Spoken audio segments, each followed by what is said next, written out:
stops us in our tracks. Bravely we prove in our striving, trudging together each day. Where there's a will, there's a way.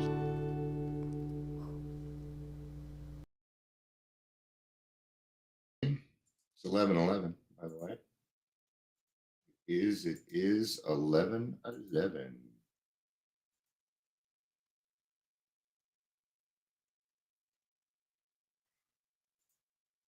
All right.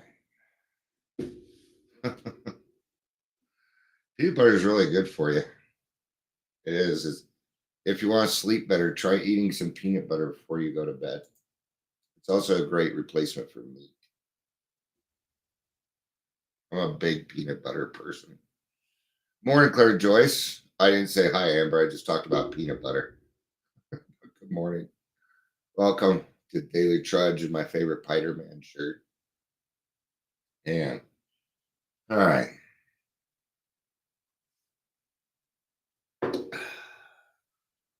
I don't like it when I go to meetings, somebody says I'm looking for a sponsor and everybody gives advice on how to find a sponsor, but not one person says I'll sponsor you. It kind of gets to me.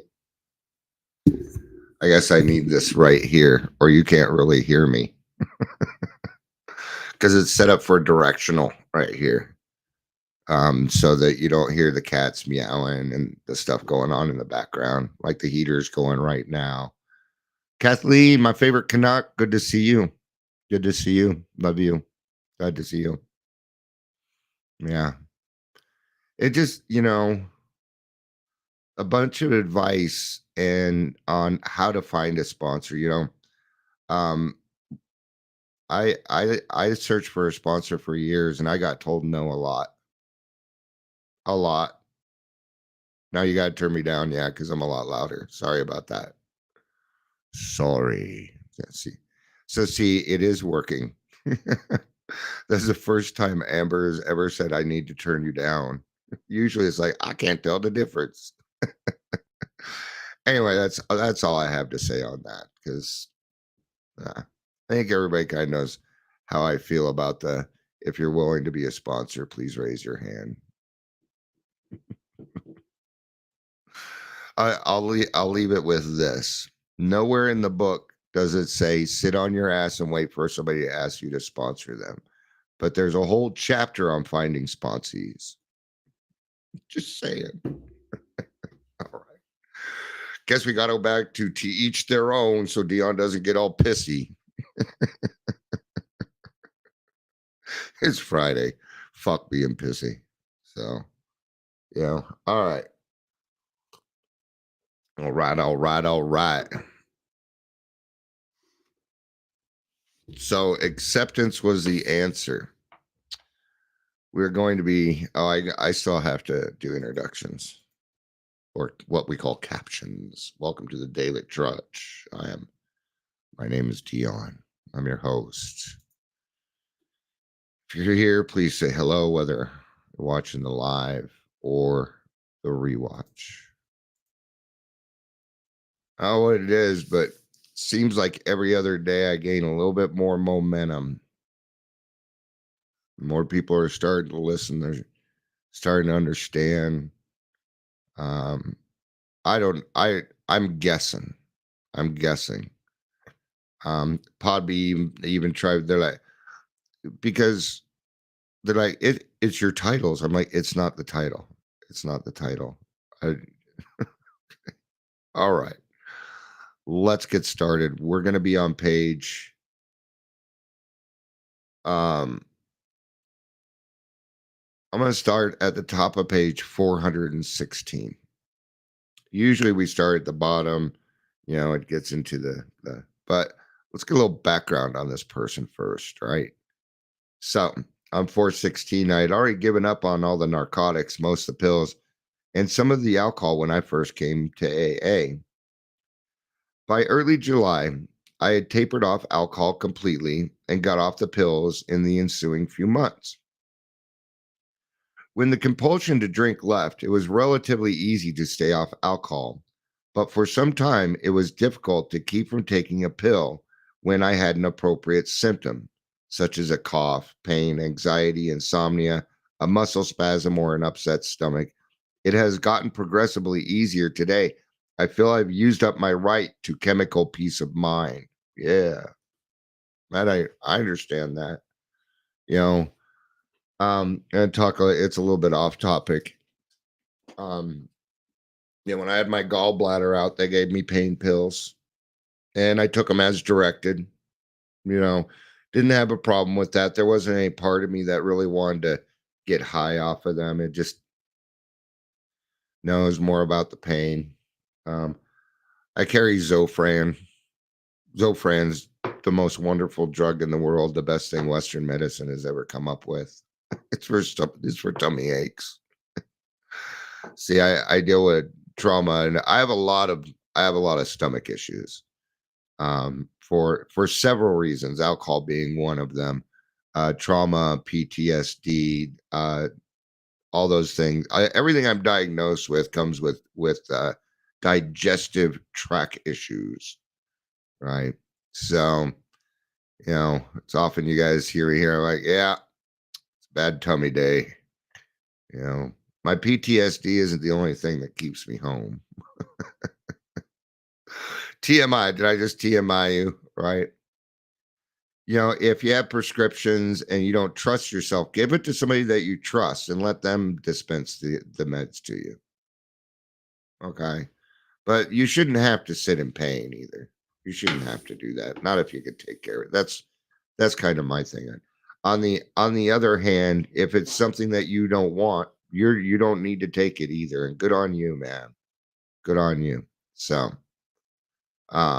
yeah, most alcoholics do, Kathleen. Most alcoholics do have stomach issues. Alcohol messes up your digestive tract.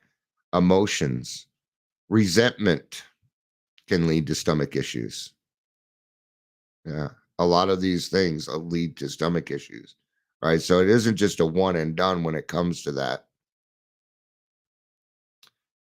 It helped me a great deal to become convinced that alcoholism was a disease, not a moral issue that I had been drinking as a result of a compulsion, even though I had not been aware of the compulsion at the time and that sobriety was not a matter of willpower. Yeah. Yeah. Nowhere, no, not, I have not seen one person recover from a hopeless state of mind and body on their own willpower. I've never seen it happen. I'm not saying it hasn't happened, but I've never seen it. And I've met a lot of people. I'm going to leave it there. All right. The people of AA had something that looked much better than what I had. But I was afraid to let go of what I had in order to try something new. There was a certain sense of security in the familiar. Yeah, at least I knew that at least I knew what alcohol was going to kind of do. It was going to fuck everything up, but at least I knew that. And the chaos was familiar to me. Right? The manipulation, the drama. The drama was comfortable for me because I was familiar with it. I've been dealing with drama my whole life. Living in the family that I lived in, there was a lot of drama. Right?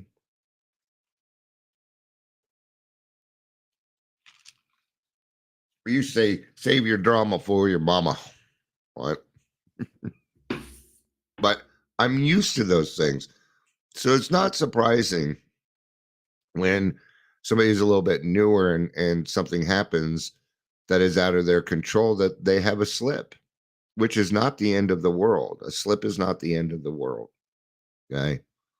You'll hear people say relapse is part of my recovery when really slipping was part of your recovery, but the other one rhymes a little bit better because it's got the R's in it. That's why we say it that way. And it's probably the only reason that we say it that way, because a relapse means you went out and did not come back for years. That's what a relapse is. A slip means you went out and came back within an amount of time within the next month or so, right? Right. Not only that, but slip's a little bit easier to hear. It settles better on our brain than relapse. Okay. But if you came back in my book, that's progress, man. That's progress. This is a day at a time program. You didn't lose. If you had 6 months and you went out for a weekend and came back, you did not lose what you did in those 6 months. Why people just cancel the whole darn thing out is beyond me. But you didn't lose everything. It doesn't take everything away and overnight like that. These are the extremes that we alcoholics go to for shame and blame. And that leads to what? Well, it leads to drama. And what does drama do? Well, it gives us a darn good excuse to drink. Creates that frothy emotional appeal. Well, if you went through what I went through, you'd drink too. You know, you say that to your wife, and they're like, I'm going through it with you, and I ain't drinking. So we got to create our own mess, don't we? Yeah. All right. At last, acceptance proved to be the key to my drinking problem. Now, you can be aware of your drinking problem and continue to drink. It isn't until you accept it as a mental illness. That's the acceptance, because we alcoholics deny the mental illness. It's one of the denials. We deny that mental illness, and therefore you cannot accept it. You might be aware, but awareness isn't always acceptance, and in this case, it is not. But awareness leads to acceptance. In fact, you can't accept something until you're aware of it first. Right? So acceptance proved to be the key to my drinking problem. Once they accepted it, it was easier for them to stay sober. After I've been around AA for 7 months, tapering off alcohol and pills, not finding the program working very well. Okay. Well, the program isn't going to work if you're on alcohol. If you're drinking and using mind altering substances to escape, it's not going to work. And not finding where I was finally able to say, okay, God, it is true. I, of all people, strange as it may seem, and though I didn't give my permission, really am an alcoholic of sorts. That doesn't even be more than that. And even though I didn't give my permission, all right, let's compare these. What about autism? People are born with autism. You're born with alcoholism. Do you think they got permission? Do you hear them whining and crying about their mental illness and not accepting it? Come on, man. Multiple sclerosis, anxiety, depression. Those aren't things you're really born with. Those are things that are created in your life. Well, you might be born depressed. You might. I don't know. I don't know it well enough. Alcoholism, I do know. Depression, I'm not sure. My depression, I wasn't born depressed. I do know that. So that's right. So there's a lot of mental illnesses out there that schizophrenia. That's not developed. It's born with kind of a thing. It may not show until later in life. Right? Bipolar. Another one. These are mental illnesses. Right? And alcoholism is a mental illness. The problem isn't alcohol. The problem's my brain. I don't think right. I didn't used to. Right? And it's all right with me. And this is the part of the line part of it that I like. The line that I like in this paragraph. Now, what am I going to do about it? Acceptance has a requirement, and it's action. Yep. You have not fully accepted something until you start putting action into it. Okay. No, you haven't. You can't. It's impossible. I can accept something. Right. But that's just making a decision. So I've got to have action after acceptance. What could that action be? It could be a lot of different things. Go to a meeting, find a sponsor, read your big book, help another alcoholic, help your neighbor, go do the dishes. There's a lot of things. There's a lot of action that you can take with acceptance. Write a gratitude list. When I stopped living in the problem and began living in the answer, the problem went away. From that moment on, I have not had a single compulsion to drink. It's the acceptance. It's the acceptance that leads to the freedom of the obsession.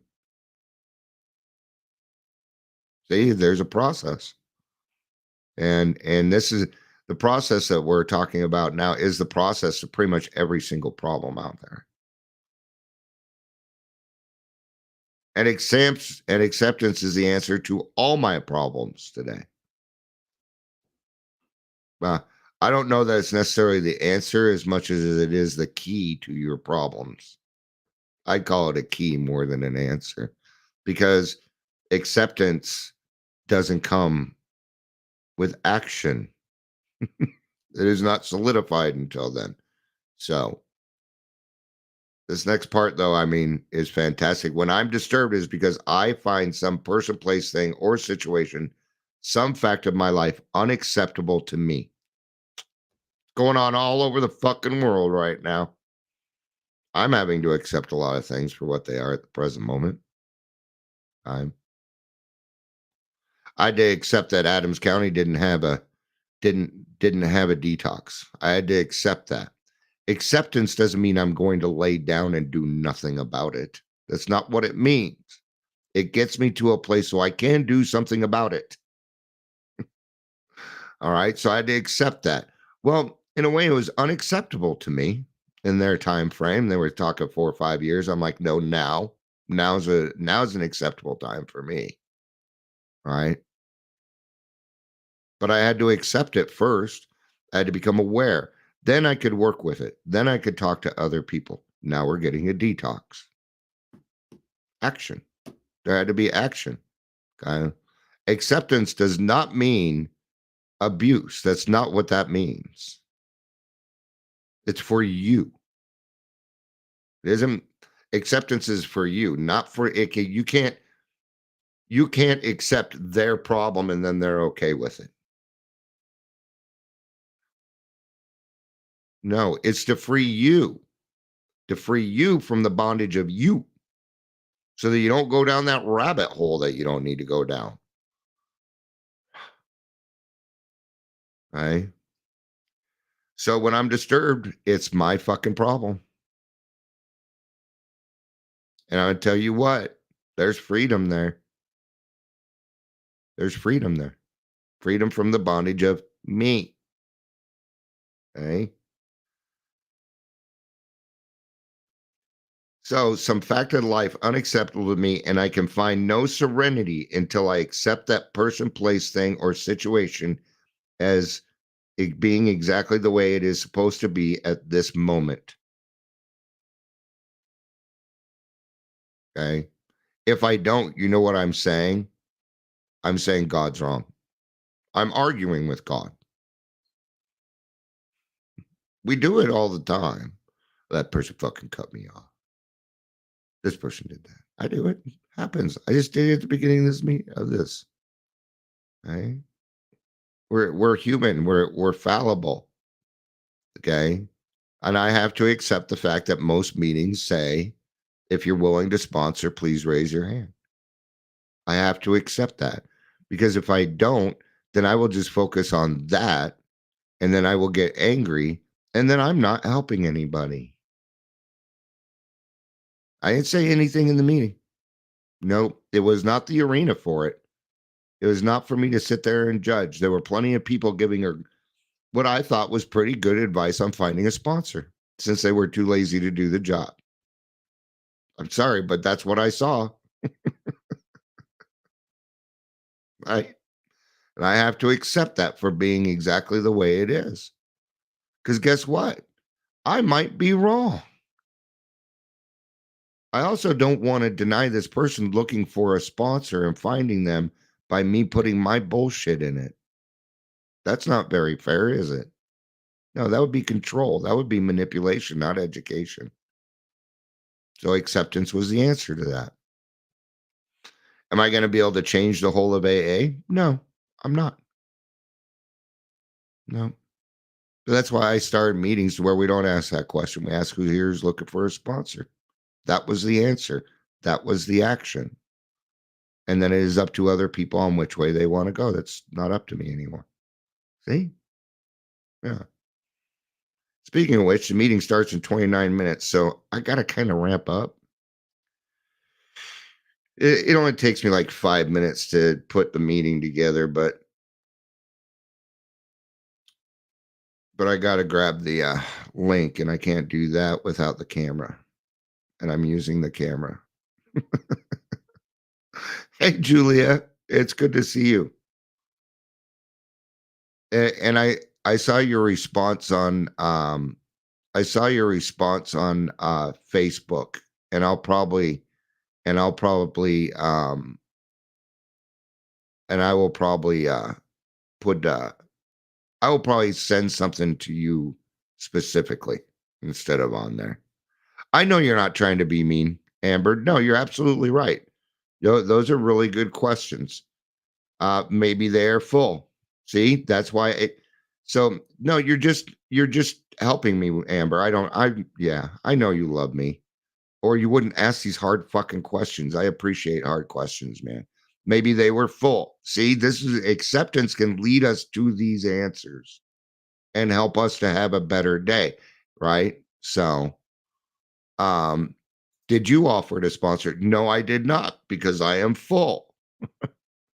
Right? So, thank you, Amber, for bringing those up, because when we see those, that can help us lead us. Those are the hard questions that we need to ask ourselves.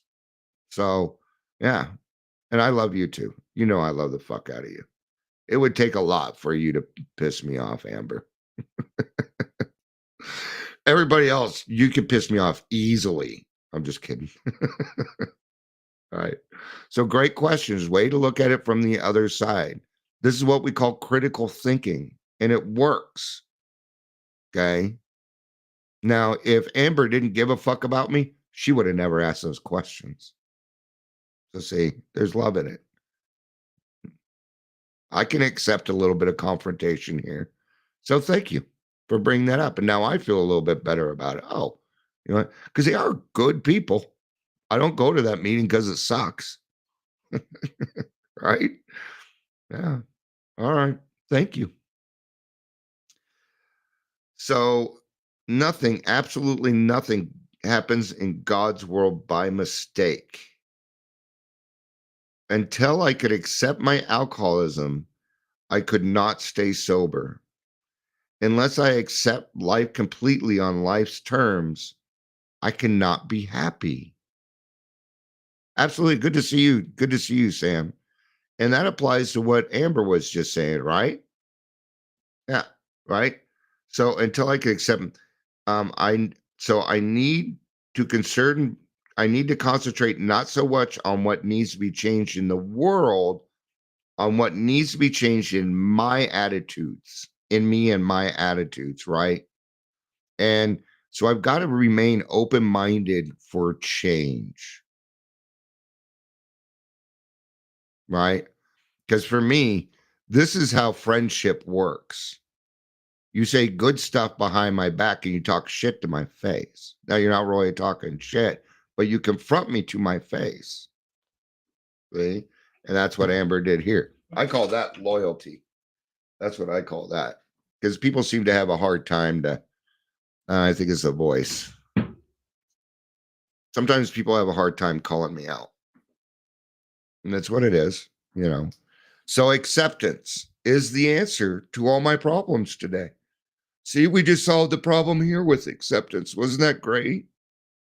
What was the action? Now I'm running my mouth. That's the action. Yes, I saw that, Michelle, because you were interested in the fact that cigarettes was a trigger to move on to other things. And yeah, cigarettes can do that. Cigarettes, nicotine is a drug. It's probably one of the most powerful drugs that we have. And the reason why I'm trying to get rid of it. Yeah, absolutely. Nicotine can trigger people into other things. I've heard it quite often. You know, it's neat though that And that's why the stories are so important, because then other people were like, oh, wait a minute. I never thought of it that way. I didn't think of it this way. Amber and I do it all the time here. I'm just using her as an example so that other people don't feel uncomfortable. She's used to it. Yeah. Yeah. Where, well, wait a minute, maybe they're full. Maybe there could be a lot of things, right? So yeah. Start with I don't want to vape, because then I'm just gonna be addicted to another thing. So, but I also want to stay open-minded. I do. I gotta get off the cigarettes, man. I'll tell you what the problem. I'm gonna tell you exactly what the problem is. I can't sit still. I can't. You guys see me in meetings. The only time I stay still for anything more than a half hour is right here when I'm doing this or doing the podcast and my mind is busy. When I stay busy, I don't really smoke. Yeah. That's a good way to say it, Julian. But is the vaping any better for you than the smoking? And that I don't know. That's a real serious question. That's Dion being naive and not knowing. So, um, Chantix, yeah, they want me to go on Wellibutrin to help with the smoking cessation, but that's just another drug I'm going to have to get off of, and I'm not willing to do that. But you keep on that Chantix, and if it's working for you, it's just that I just went through. Cigarettes are way worse. Okay, all right, I'm going to do some delving into that. I'm going to do some delving, because even if I went upstairs, went outside, and puffed a vape a couple of times, it would satisfy what's going on in my brain. It would. Yeah. It's the action. It's this. It's this. I'm so used to it for everything. Everything. So, all right. I got to it's 20 minutes until the noon meeting. So, no Wellibutrin. Okay. Yeah. Oh, I was explaining. So I was on duloxetine, and duloxetine is for depressions, like severe depression, anxiety, and then they were using it as a pain med for my neck pain, and they had me. Okay, thank you, Amber. I appreciate that. It's been around to about 10, 15 years now. Don't you know what? When it comes to time, don't listen to me. But um, so I was on 120 milligrams. 120 milligrams. Okay, the average dose is 30. Even when I was at the hospital, they wouldn't give it to me because they're like, that's too high amount. And I said, well, if you don't give it to me by tomorrow morning, what you're going to have is a different Dion. And they didn't give it to me. And I pulled all their asses in there for 20 minutes, including the head nurse, the lead nurse, because I'm that loud. But it took me over a year to get off of that. And it was very painful. It was very painful. See, I don't want to get back into the habit of smoking inside either. I don't want to do that. I want to get back into that habit because my brain will start to do some things. But what I'm hearing is this. There's no real studies out yet that says vaping is better for you than cigarettes, but so far everybody's experience is that they feel better. So for me, that counts to something. So all right. Thank you, everybody, for being here. I appreciate it. I love you. You know I do. Peace out and have a day.